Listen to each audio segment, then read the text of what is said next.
Good morning, sickos. It is time for another main event mixer here on the Main Event Wrestling Network. I am your host this morning, Kyle Gagliardi, Mr. OTM, if you will, and I got a great cast of characters with me today. First off, from the Kicking Out podcast, the newest addition to the Main Event Wrestling Network. If you're not familiar with these guys, they're talking all things, all elite wrestling every single Sunday night. Sometimes on Fridays and sometimes on other days. But if you follow them on all the socials, you can keep up. I got the head honcho himself, the host of Kicking Out, Tanner Lee, making his main event debut. Sir, welcome to the network, my friend. Hey, thanks for having me, Kyle. Thanks for having me, guys. Been looking forward to this ever since the invite came out. It's a revolution, baby. First AEW pay-per-view of 2026. Ready to roll. It's going to be a good show. Oh, it's going to be a fun night of graps for sure. And the man below you, we saw him yesterday as well for the Sabado Gigante mixer. He's back, double duty, Dark Star Shady. What's going on, man? How you doing this morning? Thanks for letting me back twice in one weekend. I'll try not to talk shit about too many people on the card. I'm actually pretty excited about this one today. There's a lot of my favorites actually wrestling on this one, so I'm excited to talk AEW. But not El Grande Americano, who you and your relatives grew up watching, right? No, he hasn't started pulling double duty yet. I'm sure one day we'll get one over there. Yeah, I'm sure. Give it time. They might get one over there. But Mr. Cincinnati is also in the house. You've seen him before from the Wrestling Junkies podcast. He's wearing a nice jersey today. Show that off, Mr. Cincinnati. I am. Gotta rep today, you know. How you feeling this morning? Next question. Apparently you had a really good Saturday then, is what I'm hearing. Well, little St. Patty's Day action. I can't complain. I mean, I could. I'm not going to. Yeah, things hurt. What's up, Tino? Hey, Tino. Good to see you in the chat. Make sure you show some love to Tino's time. He'll be live tonight for AEW Revolution, and we got a lot of good stuff here at the Main Event Wrestling Network. Obviously, everybody on this screen right here contributes in some way to the network, but if you want to be a part of what we got going on here, don't forget to hit that subscribe button because we are on the road to 300. And boys, I think right now we sit at 296. So I'm just saying we have the power to do so right here on this episode. 4 more. And Mr. Cincinnati, I know the magic number is 1, but today when I ask you for the number, what number? 4. Tell 4 people: your mom, your dad, your bartender, dispensary person, therapist, backshop buddy, sneaky link. Doesn't matter who. There's plenty of room at our table, and come hang out. What he said. That never gets old. Tanner's like, man, what did I get myself into? Backshots and everything. You got Tim Bosby for that. Oh, that's true. Fuck Tim Bosby also. Yeah. And fuck Trevor Outlaw as well. We'll throw that in there too. Well, guys, also, we have a Twitch. We just joined Twitch a couple weeks ago. We're going to start some video game content here shortly, but we want to get everybody situated here first before we start pumping out content. But we are live right now on Twitch. So people might be watching us there, but you can follow us at twitch.tv/mainevent_net. And of course, if you want to follow the network, at mainevent_net is where you're going to do so. But Tanner, we got a big card today. Large card. Usually AEW shows are very long. But one thing I do always say, and I'm sure everybody here on this panel would agree, AEW knows how to deliver a good pay-per-view. So let's start with you, Tanner. Your overall excitement levels for AEW Revolution going into tonight. Yeah, I'm always pumped for the pay-per-views. Like you said, more times than not, they do deliver. I can count about 2 or 3, in my opinion, through the history of AEW. They didn't really. But I think the build's been great for this one. I think it's been good having the break between World's End to Revolution to build for this instead of, going forward. We're going to have Dynasty next month, then Double or Nothing, then on down the line. So I think that's helped a lot. I think Dynamite's been strong in 2026. Collision has even been strong. And even though I do an AEW centric podcast, Collision wasn't always must watch for me, wasn't always live viewing for me. It has been more so this year. I think the card's great. It's stacked. Tony's like, we haven't had a pay-per-view in 3 months. Here's 10 matches for you, plus the 0 hour. So we're going to have a 6-hour pay-per-view. But no, it should be fun. I think we're going to get some surprises, possibly some returns, some very strong wrestling. So looking forward to it. Shady, what about yourself? You excited for this one? I am excited for this one. I'm going to be sneaking it either at work or during my Dungeons & Dragons playthrough tonight with some friends. I'll be either on my phone or tablet just watching this as much as I can live. Most likely, I'm going to be up tomorrow watching through the whole thing front to back. We've got a giant card. Like you said, like Tanner said, though, like AEW's had a really good build to this one. as someone who's newer to watching AEW, I think this one has one of the better builds that I've been able to see in the last year. And yes, Collision has been like damn near must-watch TV the last few weeks. My friend who watches AEW usually skips that, and just about every Saturday we message each other. Okay, I know something's happening. We have to watch this time. Okay, I know it's not normal. We're gonna watch this. So I'm excited for this one. I've got a few favorites in AEW already, and they're all on today's show. So I'm excited to talk about it. I love that because I've been saying it on some of my shows. I feel like AEW's kind of restored the feeling a little bit with me. And Mr. Cincinnati, it's not like they lost that feeling, but you know what I'm talking about. Between 2021 to 2022, it seemed like AEW was by far the greatest professional wrestling brand, at least in my opinion. But now, would you agree that there's kind of a restored feeling with AEW going into 2026? Yeah, because, and we say this on our show all the time, World's End 2023, I wouldn't even wipe my ass with it. And the pendulum has swung back in such a big way. And the one thing about AEW is you can always count on a consistent pay-per-view card. Even if you're not watching Dynamite every week, even if you're not watching Collision every week, they're the one promotion that's easy to just kind of hop in on a pay-per-view, and you'll get a great idea of what's going on and kind of the trajectory of what they want to do in a given year. This show is not going to be any different. I mean, just top to bottom, there's a little bit of something for everybody, and yeah, I'm pumped for this one tonight. Me too. And thankfully, I am still unemployed, so I don't have to worry about waking up early the next day and missing some sleep because this show's probably going to go till 1 a.m. if you live on the East Coast. So get ready for a long night of wrestling. But enough of the chit chat. I say we get into the card because there is 25 matches, I'm kidding, to talk about. But let's start with this TBS championship matchup. This was thrown together, I believe, on Dynamite this week. We got Willow Nightingale, the champion, taking on Lana Cross, who made her debut just a month ago and now is partnered with Megan Bayne. They also will be pulling double duty this evening because they have tag title match later on in the main card. But Tanner, let's start with you, Mr. AEW himself. Do you see Willow Nightingale dropping the TBS title here on the pre-show? I do not. I love that Willow and Lena are both pulling double duty. That's pretty rare. I think it's cool, though. But I also think it kind of gives away maybe the finish for the match later on, because usually when you have a champ pulling double duty, more times than not, they're going to drop one title. And I'm glad, assuming that Willow drops one of her two titles, because I'm not a fan of double champions. I've been ranting on that over on KOP for weeks. Don't like it. Muddies up other storylines for the other titles, but I like that Lena Cross is getting this match. Good way to introduce her to fans that might not be too familiar with her. It's unfortunate Penelope Ford's on the shelf, but she's been a good replacement with the Mega Bad team there with Megan Bayne. So I think it'll be a good match, but I see Willow successfully defending this title. Do you know how long Penelope's going to be injured for this time by chance? I've seen multiple weeks to months. So it's bad sprain, I believe. Bad sprain. So. Yeah, she just seems to be dealing with injury after injury, which is very unfortunate. But it creates this opportunity, like you said, for Lana Cross, Shady, who I'm not too familiar with. I don't know about you, but how are you feeling for this matchup right here? I'm a big fan of Lena Cross already. She's been on there. I've watched her surprise debut. I've seen her a couple times now. Her match last night with Mina was really good. It gave her some good momentum. Despite that momentum, I don't think she's taking this title. Like Tanner said, though, that gives away the tag match. Like, that's kind of spoiling my prediction for later, but Same. I'm assuming that I think we all might be retains right now, and between just the exhaustion from this match and then Lena just getting to know her in the ring a little more, that's going to give her the advantage later in the tag match.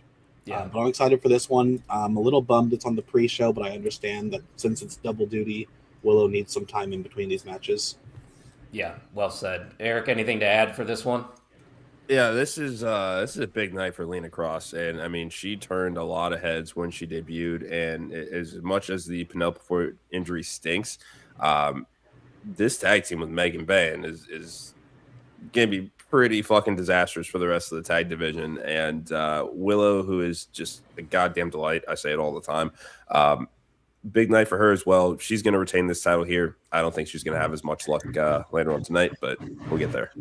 Yeah, for sure. And I'll save it for later as well, because I'm sure we're all on the same page with the tag team match as well, because Megan Bayne has been in like 8 different tag team championship matches. But I digress. We don't want to spend too much time on the pre-show. I'm going to piggyback on what everybody else is saying.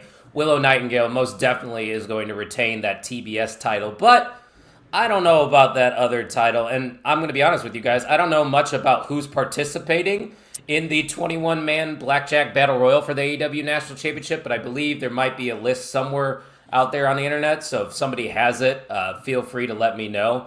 But we do know Ricochet is going to be defending that title in this Battle Royal, and it's a unique style of matchup.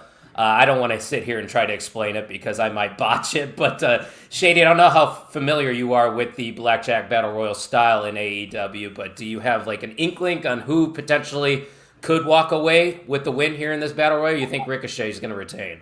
There's a lot of names. I know a lot of more names came out yesterday during Collision. The big one, Jack Perry, is going to be in this match. Hook is supposed to be in it, Rocky Romero. Okay. And this might be the only time I say this today, but second and last time, I think Ricochet retains. I think this title does not change hands.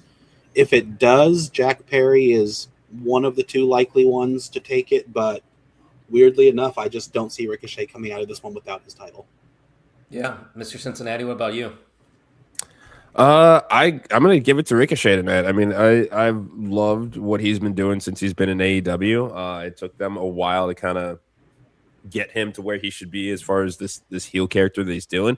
He's a piece of shit. I love it. I'm here for it. Give me Ricochet. He's a bald piece of shit, just like me. That's why I must like Ricochet, huh?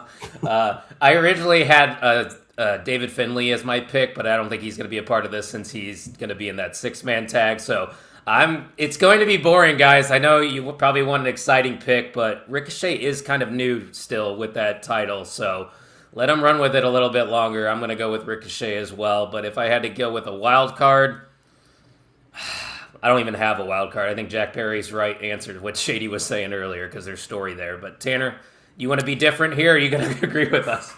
I'm boring. I'm agreeing. Ricochet. Other people in this match, though: Ciampa, Scorpio Sky, Shibata, Daniel Garcia, Trent, Roosh, Dralisco, Anthony Bowens. I guess one thing I'll keep an eye on is Bowens trying to become a killer for the ops recruitment. That's one thing to look into during the match. But yeah, I think Ricochet retains here.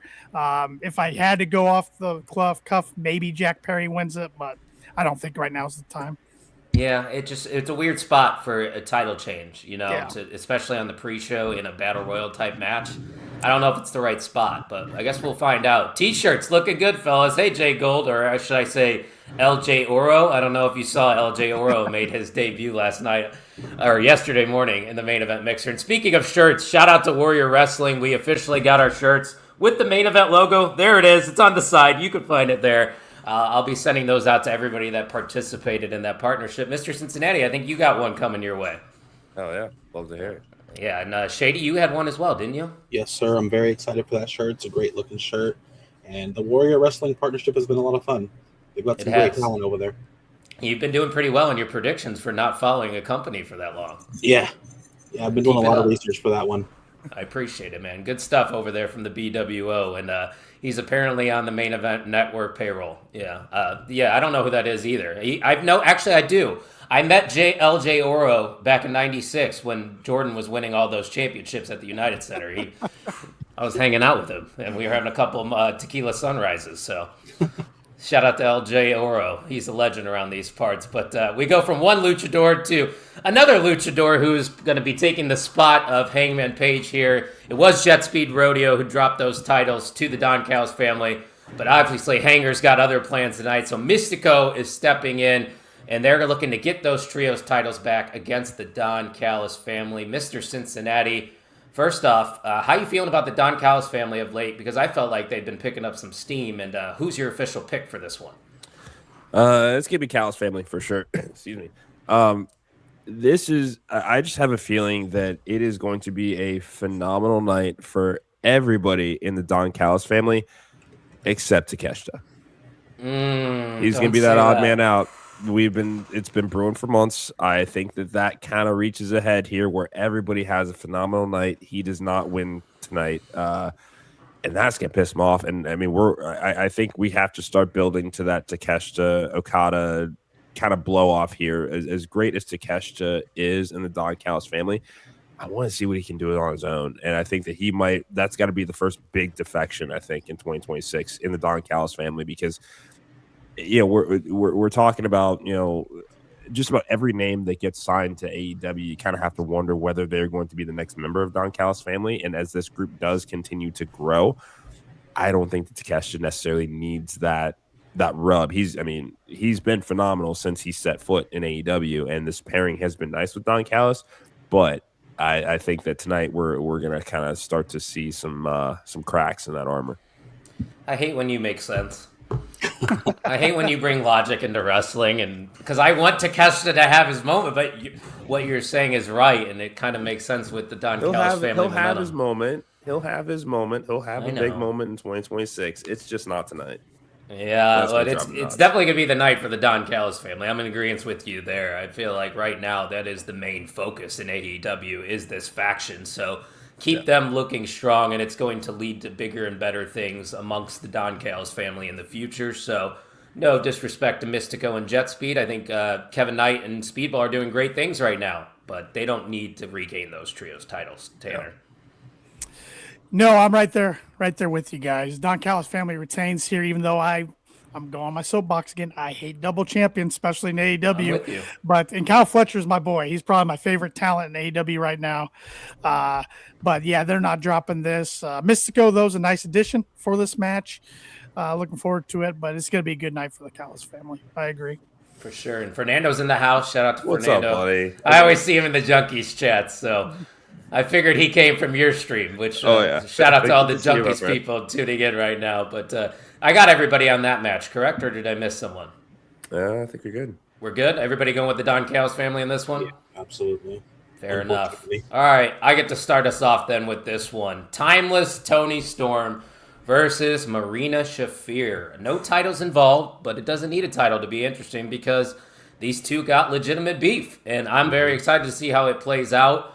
You could argue that Marina Shafir maybe needs the win more, but I think Timeless Toni Storm is still going to be the one to pick up the victory here. Just at the end of the day, she is the bigger name. She is the main event star, and that's no disrespect to Marina Shafir because we've talked about it on past mixers, past kayfabe coffees, that Marina Shafir is probably 1B to Jon Moxley and the Death Riders. Like, she's just as important to that faction, but I still don't see her winning here for some reason. I could be wrong. And once again, I'm probably picking with my heart, but I'm going with Timeless Toni Storm to pick up the victory here. Tanner, what about yourself? I'm in agreement again. I cannot differ on this one. I am glad that Marina's getting a one-on-one match and a one-on-one match on the pay-per-view. I think it'll be a good match, but I'm right there with you. Toni Storm's the bigger name. I think she comes out victorious, but everybody barred from ringside. That's interesting step for the match. So, yeah, I wonder if that plays into anything. I don't know, man. It'd be tough for me to really be fully convinced on Marina Shafir cleanly beating Toni Storm. Right. I don't know about you, Shady. It's very much a tough one. The problem for me is that these are two of my favorite talents in AEW. I'm a big Marina Shafir fan. Sorry, my cat is like... No, it's totally fine. You got to run it. Stop that. But no, I'm a big Marina Shafir fan. I'm a big Toni Storm fan. So this is a really tough one, but I do have to... I feel like we're just doing this over and over. I do have to agree. I do see Toni winning this match. Kind of hurts me to say that because I would love to see Marina Shafir get a big win like this, especially on the first pay-per-view. But Timeless Toni Storm, I can't bet against her. Hey, Eric, do you want to answer this question from your friend Steve? Steve, I wish that I would be in Vegas. That's unfortunately not going to happen this year. It doesn't sound like Mania is still very much a bucket list item at this point, but it's always good to see you. And yeah, say hey to Jordan for me. He was a hell of a lot nicer last year than he was the last time he was on our show, but all love here. Hey, Eric, speaking of WrestleMania, did you see that report that with the conflicts in the Middle East that there might not be a Saudi WrestleMania next year? Which hello there, game changer. Yeah. That's okay. All right. Come to Indy, right? Weren't we owed one? You guys are owed one, but New Orleans would be. Yeah. I think you kind of got to give them first priority there, and Bourbon Street for WrestleMania. Yeah, Ooh, you could convince me on a main event party in Bourbon Street. I like that. I like that. I've done some things on Bourbon Street. I'm ready for part 2. I'm gonna give my prediction here, and I hope that all of you guys are wrong. Give me Marina fucking Shafir tonight. Whoo! Are you confident, or are you just trying to be different? No. Here's why. Because when we look at, and I said this on a show this week, when we look at Marina Shafir and kind of what she's done in the world of wrestling, not just in AEW, but looking at WWE, she has never been kind of presented as the forefront of anything. She was kind of the backup to Ronda Rousey. Didn't really take off in NXT. We're seeing the work that she's doing with the Death Riders, and there is no way that she's getting an opportunity like this anywhere else on the planet. And with Timeless Toni Storm, yes, she's probably the greatest women's champion that AEW has ever seen and will probably ever see. That's all wonderful. That means that this loss does not hurt her. You can kind of put Toni Storm anywhere on the card. You know you're going to get a great match, but losing to Marina Shafir tonight does not ruin her aura. It does not put her in doubt as far as a credible champion if she wants to go after the TBS title or the world title or the tag team titles. Toni Storm is a threat on any given night, but the problem is going to take care of that threat tonight. See, that makes sense too, because like you said, Tony's already established. Yeah. I don't think she goes down in the pecking order with a loss to Marina Shafir by any means. This is the biggest match of Marina Shafir's career, and she's going to win this fucking match tonight. I don't think any of us would be mad if that happened, right? I hope I'm wrong about this. Yeah, same. Yeah, I'd be all for it. Yeah. Do it then. Mr. Cincinnati, let's put you in the booking chair for AEW and give Marina Get me a Shafir pencil. the win. Come on, let's do it, Tony. I got know a you're pin. watching. Here's a pin. Oh, Put there it, you put go. it permanent. There you go. You're gonna need some white out then if you're using a pen. Hey guys, if you're enjoying the show so far, don't forget to hit that subscribe button. We are inching closer, minute by minute, to 300, and we want to get there before Revolution. Fernando, subscribe. I think he probably already is. I hope he is, because you've been around the network now for 2 years. Mr. Cincinnati, let's go off the topic a little bit here. Right. How does it feel to be the longest tenured podcast other than us, a part of the network? 'Cause we've been friends now for quite some time. Yeah, it's been what 3 or 4 years at this point, and we're the old timers. We're the guard. If there are pillars to this network, we're one of them. You're looking at half of them right here. Half of the Mount Rushmore of the main event. But that could change. Keep working your way up, Shady. You keep pulling double duty, I'll put you on the Mount Rushmore. I'm going to do what I need to do to get there. There we go. We're grinding over here, baby. Main event moves. But we're going to go from Marina Shafir to Marina Shafir's husband, who is in six-man action himself as he is teaming up with Orange Cassidy and Darby Allin to take on the Dogs, who made their way over from New Japan. Tanner, I'm going to let you go first here. First off, how excited is the Kicking Out crew for David Finlay and the Dogs in AEW? And I'm assuming you're going with them to pick up the victory here? You are correct. I'm going with the Dogs. I think to establish the faction, give them some heel heat. You got to give them the win right away. But yeah, no, we're excited about the addition of David Finlay. A little surprised. I thought he was going to be WWE bound, maybe NXT bound, to be honest. But I think money talks at the end of the day. So, but Shep's more the New Japan watcher over there, so he was real excited about it. But I've liked what they've done with the crew so far in the last few weeks. I like the addition of Roderick Strong to the conglomeration. And I tweeted this from my personal account the other night. I feel bad for Kyle O'Reilly. That's one guy. He had a ton of momentum coming out of Blood and Guts, got injured again, and kind of you don't think about him much. He pinned Moxley. He pinned Moxley, exactly. So, but I think Roderick Strong's a good addition here. But these three can take the loss. It won't hurt them, especially OC and Darby. So I got the Dogs. I think it'll be a fun match, though. I swear, people, the less predictable matches are later on in the card. We're kind of getting through the predictable matches, and then we'll get to the juicy stuff. But Shady, your thoughts on this six-man? Just agreeing again. I don't see the Dogs taking a loss. I'm glad to see David Finlay just getting to look strong there. I did also expect him to be in WWE. There was tons of rumors. It sounds like they wouldn't budge on wanting him only on NXT, so that's why he ended up in AEW. They offered better pay and a bigger spotlight on him, which, I mean, I can't fault WWE for not wanting to throw him right to the main roster, but at the same time, they did lose out on a big talent there. I don't see them losing this match, which I'm a big Orange Cassidy fan, so it's kind of doesn't matter. He's going to take the loss, like Tanner said. But no, dogs are definitely winning this one. And just as you said as well, I went into this mixer thinking, man, AEW is not predictable at all. It's such like anything can always happen and just almost nonstop here. We're just, I agree with you. Yeah, I agree with you. So, well, we're the smart ones at the Main Event Wrestling Network. Apparently, we don't have those buffoons like yesterday, even though you were one of them. We say that now, and then when we get every single one of these predictions wrong later, they'll be laughing at us. We'll come back to that clip. And then we'll be on the road to 200 subscribers because everybody's going to hit that unsubscribe button. I'm kidding. Don't do that. But going back to the David Finlay situation, Mr. Cincinnati, I think I don't know if you saw this quote, but David Finlay said, "I've never made money with my dad or my brother. I've made money with Clark Connors and Gabe Kidd." So that's fair enough reasoning for me, even though I think he could have been a good fit for the Birthright, because the Birthright, I think, has potential in NXT, but this is still a really good spot, and this is going to be a really good match at Revolution, isn't it? Yeah, this is, again, it would have been the easy, obvious decision to go to Orlando, but look at it. He's got a match on pay-per-view, and he's been there, a week and a half? Like, that's not happening very often. I mean, we had Vengeance Day last week. Sand Delivers coming in April.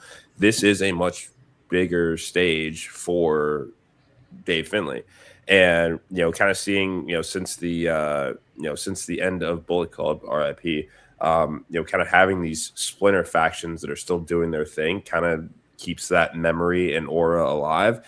And this is, especially because we've kind of seen the loose alliance with Gabe Kidd and Death Riders. Kind of having the dogs here is kind of, some additional backup should it be needed, I think is a lot of fun. With this being his pay-per-view debut, here in AEW, give me the dogs. Podcast Dad, shout out to him, is pulling for the faces tonight. So we'll see what happens. Interesting. Okay. We got Great Brown Hope in the chat. There you go. Good morning, my friend. We out you indeed. I don't know if he was at Taco Bell, had a late night, drinking some margaritas at the really cantina. Good. Yeah, they got the Taco Bell cantina out there in LA, Mr. Cincinnati. We had one of those downtown, and it did not last long. Oh, that's unfortunate. I've been to kind of your downtown, I guess. It wasn't really downtown. It was your campus, and it was the safest place. I survived, didn't I? Yeah, you should have had yourself a drink of Woody's and enjoyed that environment. Yeah. I probably should have done that because it wouldn't have mattered. I would have been woken up at 3 a.m. regardless to slamming doors and my next door neighbor throwing pots and pans outside. But Clifton and a Clifton, yeah. Yeah, I know, right? What are you gonna do? Yeah. Does Gabe Kidd just crawl out of every entrance like that?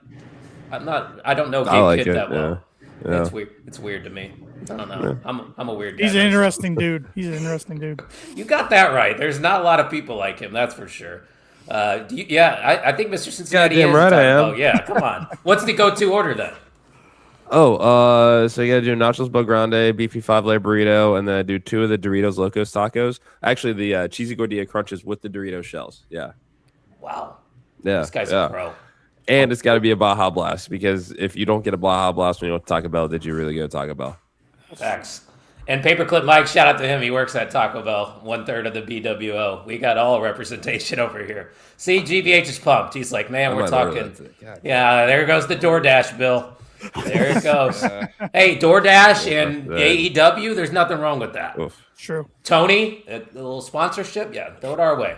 Just don't put it on the mat. Just don't put it on the mat, please. What are you talking about? Everybody does that, don't they? They shouldn't. That big ass prime in the middle. No. A little slippery right in the middle there. The Kingdom of Saudi Arabia on the side. Bad when Logan Paul is saying that they shouldn't have those anymore. Right? We need a Main Event Eats episode. There has been talks about that. We're talking about doing food reviews around here. There we go. How was the big arch? Oh, it was big. And it was arching my back, if you know what I mean. Okay. All right, let's move on here. Well played, too. That's usually my line. So that's why I used it. Don't go stealing gimmicks here, blood. When in Rome, I felt I was comfortable enough to use that line. Yeah. Carry on to a great professional wrestling match between Andrade and Bandito, and it started very easily on Dynamite by just saying, "Hey, I want to fight you." Okay, that's cool with me because now, Shady, we get two of the best in-ring talents right now in professional wrestling going one-on-one at Revolution. So, what's your pick? How excited are you for this one? Honestly, I'm really big on Andrade as well now. Like, he's been shuffled around quite a bit. He's definitely been one of my stars in the WWE 2K25 GM mode. Like, I constantly use him as one of my top talents, one of my champions. So I'm a big fan of his. I'm glad he did get to go to AEW and actually wrestle more than just that one-off appearance. This is a tough one. I could see this going either way, but if Andrade does win, it does set up him versus Brody King afterwards. So Andrade would be my pick for this one, but this is one of those matches that literally could be 50-50.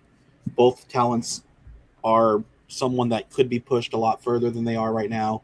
I don't know that either one of them really takes too big of a hit with a loss here, but Andrade would be my pick for this one. Well said. Eric, what about you? Andrade, the only problem that I have with this match is that it's not for the Ring of Honor World title. That's the only problem I have with this match. Is what's the point of it? They're not advertising it as an eliminator match to where he could get a future title shot. Like it, why not put the title on the line? Good point. Give me Andrade. Kind of firmly back into the fold after kind of the shock return and then being taken off of TV for a bit to kind of figure out his contract status and things like that. But yeah, give me Andrade.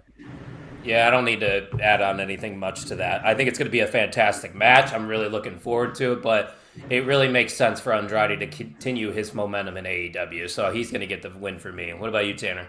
Yeah, I would. If I had the pencil, I said this Friday night when we did our predictions show, I'd put this as the opener. Don't let the crowd breathe right away. It's going to be a fast-paced, high-action match. I think Andrade takes the dub, though. I like what they've been doing with him in his second or kind of officially third run in AEW. And I love Shady's idea of him going into a feud with Brody King. I think that'd be a lot of fun. That seems to be the direction they're going in. And then maybe Swerve can go in the direction of Kenny Omega.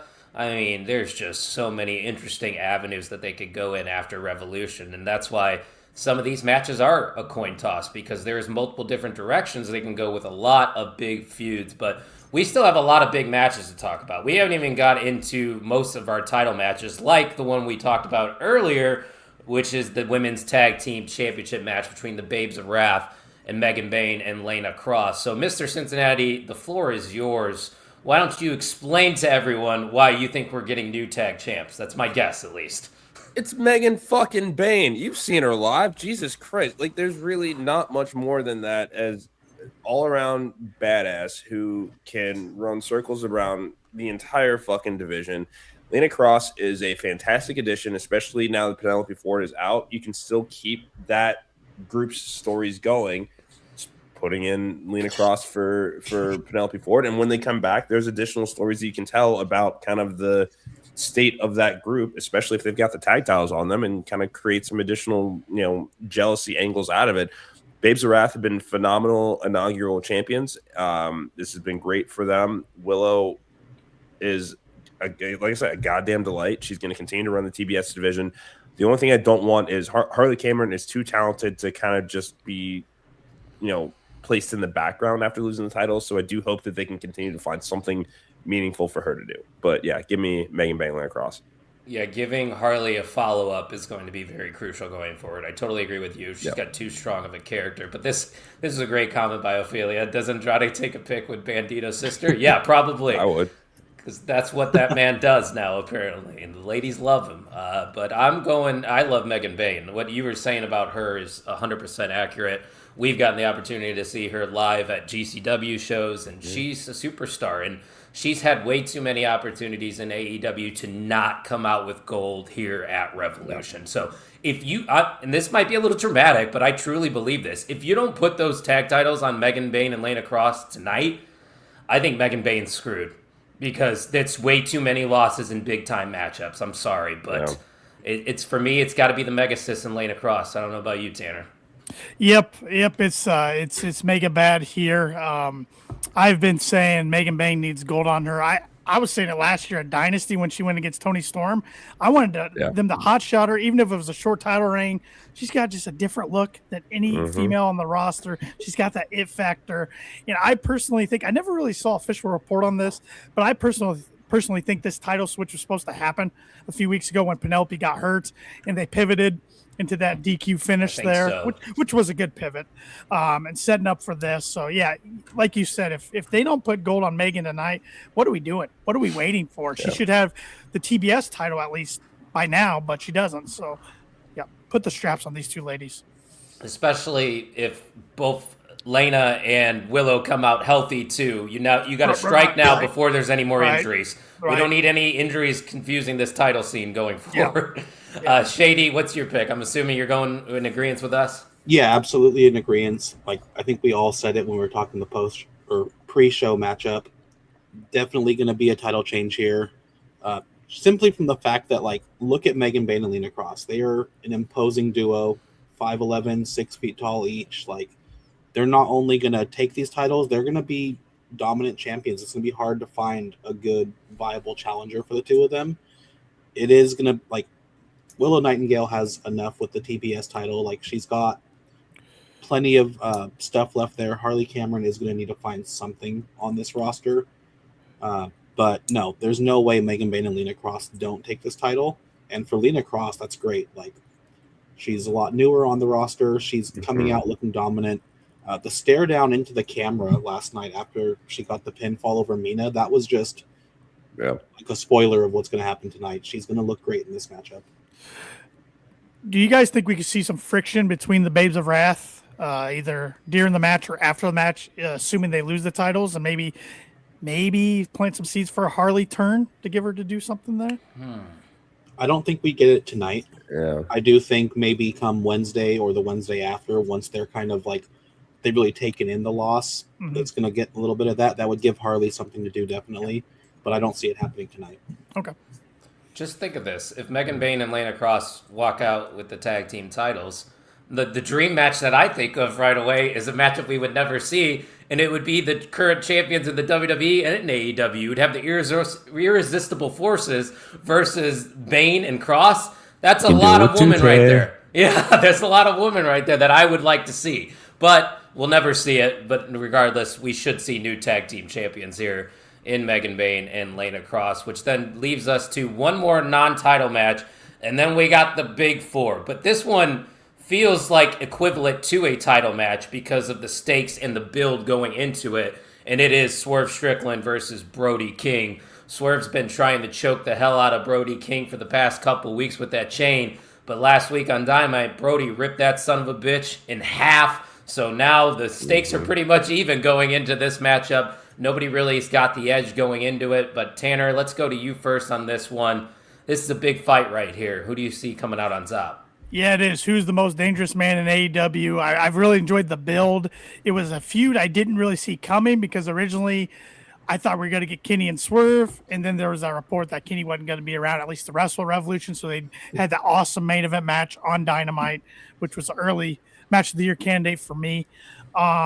But at the end, I got to go with my guy. I can't even point the right direction. Got to go with my guy Swerve over there. Met him last year at Squared Circle Expo in Indianapolis. I could see this match going either way, but I think Swerve, you got to keep him in that main event world title mix, and I think you keep rolling with him with the win. But I think it's going to be a fun match. I think we're going to get some color with this one.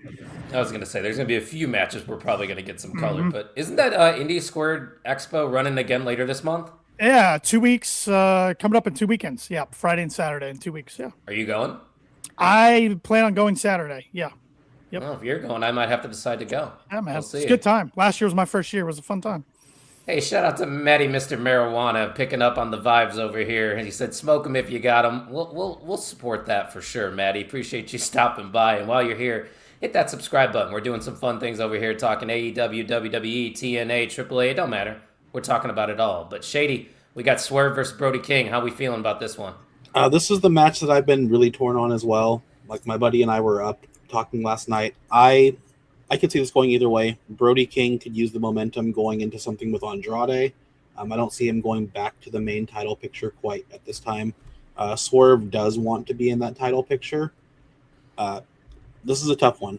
Either one of them could use the momentum. Neither one of them really loses a lot either here. Like, that's the thing with AEW. Like, just about anyone on this card can take a loss and recover from it.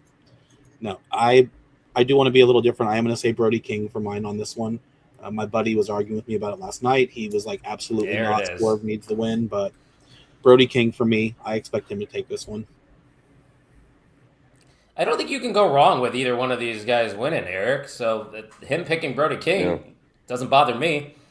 No, I picked Brody King on our prediction show earlier this week. Podcast Dad is Team Swerve. This is one of those ones where, Brody King is one of those guys that if you can put him in your main event picture, put him there, keep him there. I understand Podcast Dad's logic with Swerve because of what we might see in the world title match later. Because, full recall, Swerve was one of those Avengers that helped take down the Death Riders. And that's going to be congratulations. I'm really fucking happy for you. You owe me. I don't think that there's anybody out there that will complain about a Swerve versus Hangman match for the world title at any point in time. These two are what, and I've said this on our show too, these two are what Brett and Sean should have been. Put them together whenever. If you need a fire fucking program, these are the guys to do it. Keep them away from each other for a while, but when you need to put them back together, they make magic. This is a hard one. I think I'm going to stick with my Brody prediction. I have to because he's kind of broken into that main event scene. He needs a win to stay there.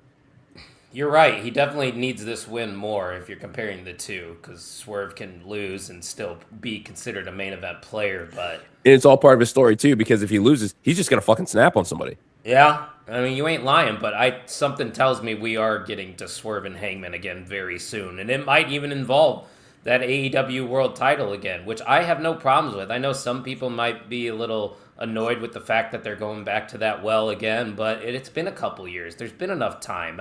And if it's that good, why not go back to it occasionally? I don't think it hurts anybody. But with that being said, it's going to be Swerve Strickland for me. I don't feel confident whatsoever. Like you said it, Eric. Brody King needs this win to really cement himself going forward as a main event single star. But there's just something mentally blocking me from not picking Swerve. So I'm going to go with Swerve. That's my official pick. Not a lot of confidence here, Tanner. Yeah, I don't think I don't remember what my point margin was Friday night on this one, but KP, we all did pick Swerve, but I don't remember. I don't think the points were very high.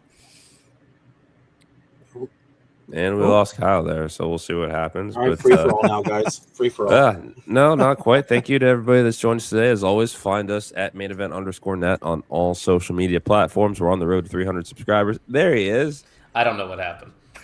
That's all right. My technology hasn't been the nicest to me recently, but I appreciate Well, don't say the word. Oh, sorry. I won't say the word next time. Come on, buddy. All right, we got some title matches to talk about, boys. Let's wrap it up with the big four. This one for the women's title, 2 out of 3 falls. Shady, I'm going to go to you first because we got a newer champion in Tekla taking on Chris Statlander here. What's your pick for this one? We do have a newer champion. I expected Tekla to get this title a lot sooner than she did. I thought AEW was going to be right behind her from the start. It did take a while for her build, but it did make it really meaningful when she did get the title. With that said, I don't see her keeping the title with this one. AEW is a lot more unpredictable. I don't necessarily see them needing to have long championships. And Chris Statlander, especially after last night where she was just taking hits from the belt, getting beat down, and just continuing to stand up, like I want to see that in this match from her.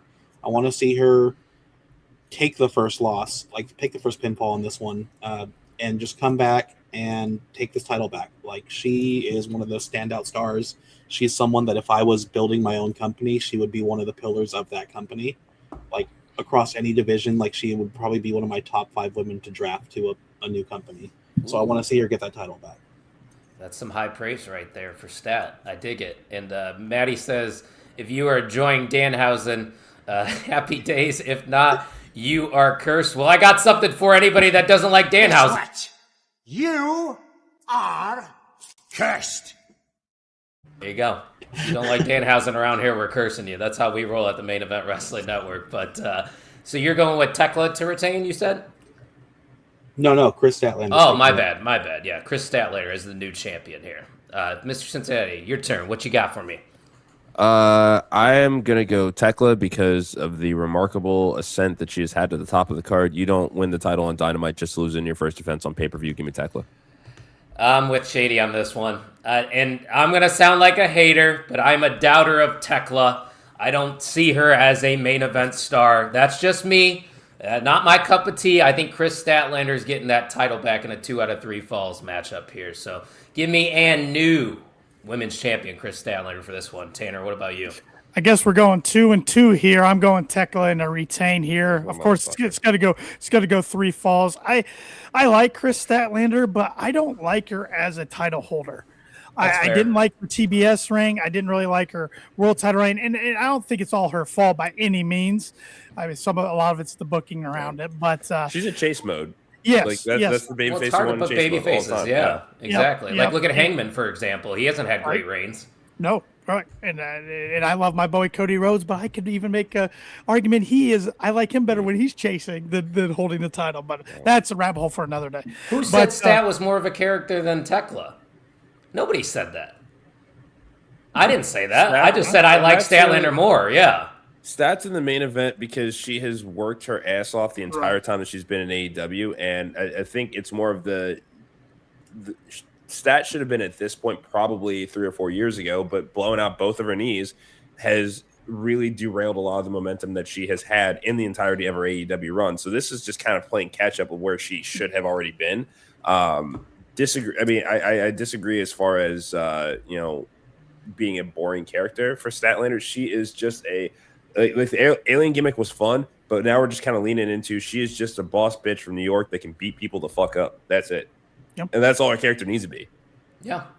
I like Chris Statlander. That's just a personal preference thing. I'm not sitting here saying Tekla isn't talented because they wouldn't put the title on her if she wasn't talented. Right. I'm not a fucking idiot. I get why to give the title to Tekla, but Tekla's got some Zarya energy. That's a very good comparison. Yeah. Very good. That would be a great tag team. Yep. Mm-hmm. Tekla and Zarya. Oh man, the things we will never see. But finally, we're split on something, right? Me and Shady. Hold on. Let's fix this. There we go. Me and Shady. Come on. Am I facing the right way? There we go. Come on. Let's go. We're Team Stat on the left side and you're Team Tekla on the right. Now I don't know who's going first for this one because I move people around. I think it's Mr. Cincinnati. We'll start there because this is a big one too. We got the Continental Championship. No time limit here between Jon Moxley and Takeshita. And it's funny here because you were talking about Takeshita and how he might be the one that is on the way out of the Don Callis family. So would you like to elaborate on that? Yeah, I mean, they've been teasing it for a while now. I think that we're still due that eventual kind of final blow-off between Takeshita and Okada. And again, I just see it as a big night for Don Callis family, except for Takeshita. We have seen in the no time limit. We've seen the fucking at was that World's End or Full Gear where the screwdriver was supposed to be in place because of Cal Fletcher and it wasn't. That miscommunication wasn't on accident. That was a seed that I think is going to finally sprout tonight. Give me Mox. Okay. Shady, what about you? Tough one. I could see this going either way. Jon Moxley, I'm a little surprised he's had as long a reign again as he has. I didn't see him getting the title again. I could see Takeshita taking this title, but at the same time, yeah, it would make sense if he doesn't get this. If Don Callis maybe comes out, even though there's not supposed to be any interference in these matches, if he gets that Don Callis family presence at ringside that even Takeshita wouldn't want, he would be trying to send them away. He wouldn't want the interference. And there has been so much friction there that he could take the loss because of the Don Callis family, especially. But I would like to see him win this one. I know I'm going to be wrong about this one, but I'm going to pick Takeshita. If he doesn't win it here, he will in the next couple of months at the very least. That's where my thinking's at as well, Shady. I really love Takeshita, and obviously that's the story that they're telling because we're all getting behind Takeshita now. We're feeling for Takeshita while he's like these post-match beatdowns are happening and he doesn't even want to participate in them because Takeshita is starting to respect Moxley, I think, and they've had this story now going for a couple of months, which makes me care about this matchup even more. And having that no time limit stipulation makes sense too, because obviously we've seen these guys go to the limit before. So let's make sure that we get a definitive winner here. And I'm also going with Takeshita. I just think he's also in a similar spot as Megan Bayne has been in, to where they've had so many opportunities, but Takeshita doesn't seem to win the big one. And Moxley, man, you could take a vacation every once in a while. You don't, after you lose the title, man, just take a couple weeks off. I swear you'll be all right. But, man, I'm going with Takeshita. Once again, that's a heart pick, not a head pick. Tanner, what about you? Mox is a workhorse, man. I mean, he is the opener of Dynamites, and in some collisions lately, he's been great for the title. I'm taking Takeshita in this one. I could see either way.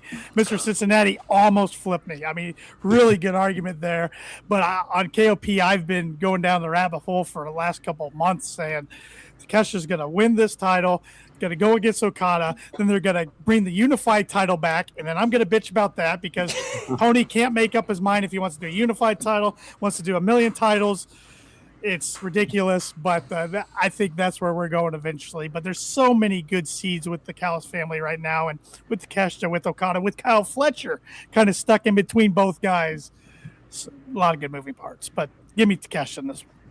See, that's why I like you, Tanner, because you do lean AEW, but you're not afraid to call them out on some of their bullshit. Absolutely not. Which is how it should be. That's how that's the approach of the network as a whole, guys. You can analyze and talk about wrestling in a respectful way. We just want the best for wrestling as a whole, yes. And it doesn't have to be specific companies. It can just be everything. But, man, we got two big matchups still to talk about here on Revolution. This one, I mean, this is a classic feud in AEW. FTR and the Young Bucks. I mean, I swear, man, this you're saying it right there. Top 5 tag teams of all time probably right here. I would throw the Usos into that conversation. Obviously, the Hardys. We can go on and on about greatest tag teams of all time. But these are two of the best, definitely, in AEW's history. I'm conflicted on this one as well. I'll start us off here. Something is pulling me into the direction of the Young Bucks just because they basically have returned to form to the old Bucks with the lovable Bucks. And FTR still probably has ties to Cope and Cage. I think Cope and Cage are coming back very soon. And I have a feeling that they might cost FTR the tag titles here because FTR versus Cope and Cage doesn't need tag titles to have a feud. I'm going with new tag team champions here. Give me the Young Bucks, which might surprise some people because I'm a notorious Young Bucks hater. But I'm going with them to get the titles. I think it's the right call going forward. Tanner, what about you? This is the biggest toss-up match for me of the night. And I like everything you said there, especially about Cope and Cage, because I do think they're returning very soon. I mean, we could even see it tonight, to be honest. To set up Dynasty next month in Vancouver. They're both from Canada. I thought they'd be back by now, to be honest. They've been off TV since pre-Full Gear or pre-Wrestle Dream. I don't remember which one. But I am sticking with FTR retaining this. I think Stoke gets involved. It's dirty. Go on, Math is saying otherwise. But I don't know. It's a tough one. I think FTR keeps those titles. You have Cope and Christian then go for the titles, win it, have one last run together as champs. But I could be easily convinced that the Bucks are going to win this too. And it's number 5. It's the rubber match for these two teams. So it's going to be a good one. Game 5 here, Mr. Cincinnati. Who's walking out with the titles? FTR. I know that the story does not need the tag team titles, but FTR, Cope and Cage, I would say either Dynasty or Double or Nothing. And Kyle, you said that they'll be back soon. I think that soon is tonight. I do too. I mean, at this point, they've had enough time off TV. They don't need a run with the titles, but the nostalgia of Cope and Cage one last time. Yeah, that's it's. Tony Khan has the opportunity to put tag titles on one of the greatest tag teams of all time that has never held them in his promotion. Yeah, he's going to make some money off of that. Yep. Yeah, I get it. Trust me. I just don't think we need it necessarily. I'll be the Debbie Downer here. I don't give a fuck. Darkstar Shady, what you got here, my friend? As cool as I think it would be for FTR to keep it and Cope and Cage to come back for those titles, I don't think they are going to rehash what TNA is doing with the Hardys. I do see the Young Bucks taking the titles and just kind of pass the storyline. Like a couple months ago, they talked about on being the Elite, like thinking they had one last babyface run, thinking they had one more championship in them, and they're getting closer to that retirement age. I think that starts sooner than people think. I think they get the titles now. They go on a nice little run with them. It could go either way. FTR very well could keep these titles, but I do see Matt and Nick taking these titles here. It's going to be an awesome match. I mean, we know that these teams deliver every single time they go out there, but I don't know why. When I think of the Young Bucks in big-time matches, I think of their matches with the Lucha Brothers a couple of years ago. This in FTR is almost up to that level. And the Bucks and the Briscoes, man, there's no denying the Young Bucks' impact on professional wrestling. As a hater, I can't deny it. I'm an Usos guy though, Tanner. I don't know your feeling on the Usos, but they're my greatest tag team of all time. I like both the Bucks and Usos, so yep. Shady, you're with me on that? I'll say none of you mentioned the greatest tag team of all time, which is Jey Uso and Cody Rhodes. I don't know if you're ever going to have a better press conference in any company for their 3-week title run they had. I need them to run that back. Say about that. Oh, yeah, that's true. CM Punk and AEW had a press conference that was pretty popular. Eric, did you give your pick on this one? I'm forgetting. It's been a long weekend. Yeah, FTR, Cope and Cage come back tonight. That's right. Okay, so I think we're split on this one then, too, aren't we? Yeah, you got the screens right. I mean, look at that. We're keeping it on this side. The left side's the strong side over here. All right, let's talk about it. Main event time. Texas Death Match. Stipulation is if Hangman doesn't win, he can no longer compete for the AEW World Title going forward. And once again, it's professional wrestling, so take that with a grain of salt. But nonetheless, MJF versus Hangman Page, Shady, is probably the biggest matchup they could do right now in terms of who is healthy and what storylines they got going on. With all that being said, it's a big stipulation. How do you see this one playing out? It's a very big stipulation, and I have a very simple answer to this really big match, and that's Hangman's taking the title simply for the fact that despite being a huge MJF fan, I did not see this title run coming. Him winning this title was probably the biggest surprise of the last pay-per-view they did. My friend is a huge AEW fan as well. He was surprised by him getting the title. I don't see Hangman not walking out with that title tonight. It's so difficult because you have to think about that stipulation, obviously. It's like, do they really go back to that well like they did with Cody Rhodes? I don't know. But once again, in the same token, it's wrestling. They can change things on the fly. He can earn his championship opportunity back.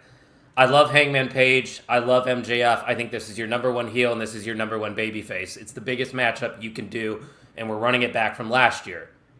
But something is telling me MJF's going to find a way to retain that title. I don't know how Hangman ever gets back to it. I think he does get back to the world title in some way, but I don't think they're going to take the title off of MJF. I just see this reign lasting a little bit longer, and I think there's bigger feuds for MJF coming out of this, Tanner. So I'm going to go with the devil himself.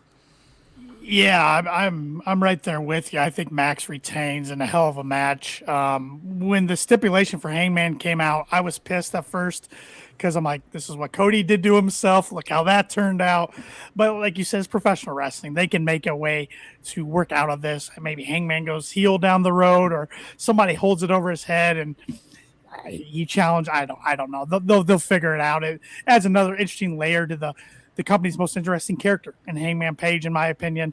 But Max has been doing good work as champ. He's been doing media tours all over the place. I think he holds it till a certain bruv comes back. Mm-hmm. So probably at All In, you think? That's what I'm thinking. That's how I'd book it. He wins the Owen. Yep. That makes the most sense to me. What about you, Mr. Cincinnati? How's this main event shaking out in your opinion? Man, I was full on Hangman even in our prediction show. But I think you guys have convinced me here. I mean, I loathe the stipulation because so far AEW's use of that stipulation is 100%. Like statistically, that's where it's at. I hate to see that for Hangman because Hangman is a guy that, yes, is he a hothead? Absolutely, but for whatever reason, even when he's blinded by rage, he still just sees that little faint glimmer of MJF being so overzealous that he thinks he knows every fucking thing, but always outsmarts him at every fucking turn. MJF, phenomenal champion. I love the story that they're that they've told with MJF and Hangman basically since the inception of AEW. I